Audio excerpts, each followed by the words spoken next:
So tonight, we've heard from various political formations, including the everyday South Africans who want to hear about electricity, water, and an improvement to their basic lives. And years of unbridled corruption has actually impacted many South Africans, and the effects are felt by many. Let's now assess the impact of corruption on governance, and Bali Tetani is standing by for that conversation.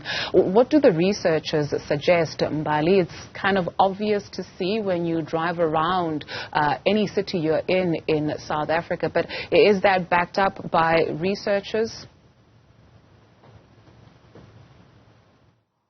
Well, that's certainly right, Juju. Of course, as we continue to give you the preview to the State of the Nation address every year in the President's Sona, one thing that is always highlighted, Juju, is, the fight against corruption. And, of course, one thing in particular that stands out is, of course, State Capture Commission of Inquiry. One would also say is under COVID-19 is also the PPE scandals that also came out there.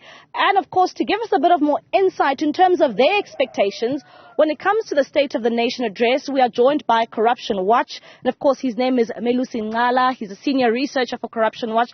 Melusi, as we await to hear from the President a bit later on this evening, as Corruption Watch, what are you expecting to hear specifically when it comes to rooting out corruption in this country? Good afternoon, Bali, and good afternoon to Newzroom Afrika viewers. What we expect from the President is concrete steps on how to deal with corruption, and no longer the lip service that he's been giving all these years, saying that he's going to deal with corruption, only for us to find ourselves in a situation where there's so much distrust and yet corruption remains rampant. And of course, he's also facing his own scandal in relation to the Phala matter. When it comes to corruption, especially in government, and one would say that it is the people on the ground who are mostly impacted, and when it comes to issues around service delivery, I mean, those are the problems that we clearly see when it comes to delivering services, be it electricity, which is something that we are faced with, and we know that that is something that will also take center stage today. But at the same time, we have a whole host of other services that impact when it comes to corruption. We consider ourselves as a social justice movement, and the reason for that is because we acknowledge that there's an intersectionality between corruption and human rights. So how corruption manifests ultimately leads to the eradication of basic human rights, services, for instances.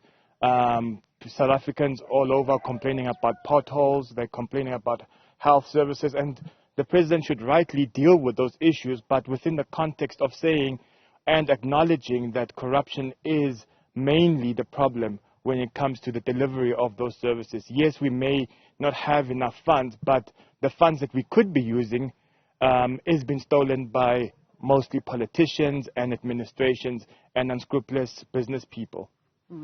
Melusi, one would also ask, how do we take the President seriously today, especially when he deals with corruption, when he himself is facing heavy scrutiny when it comes to the Phala farm saga?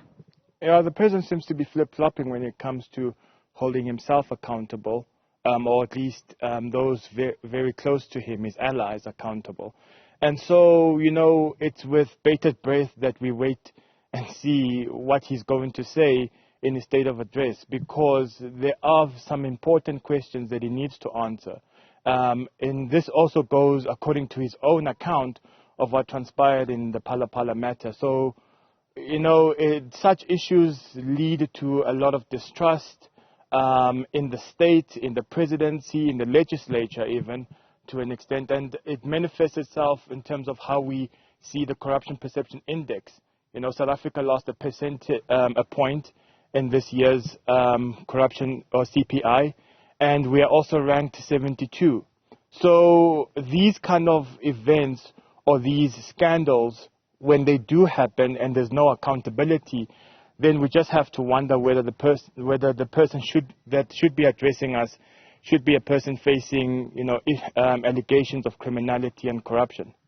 Thank you very much. That is, of course, Melusi Ncala. He is a senior researcher for Corruption Watch, speaking there very firmly when it even comes to the president himself, saying that, of course, he has a number of questions to answer to pertaining to that Phala Phala Farm scandal. At the same time, also knowing there that there is the National Anti-Corruption Advisory Council that was formed last year, and of course this was formed in October. One would say that that is certainly something that we need to continue to keep our eyes on, just to see if whether it will bear any fruit for this country, especially during a time where we are seeing arrests from PPE scandals. But at the same time, Dudu, there are still issues even within cabinet.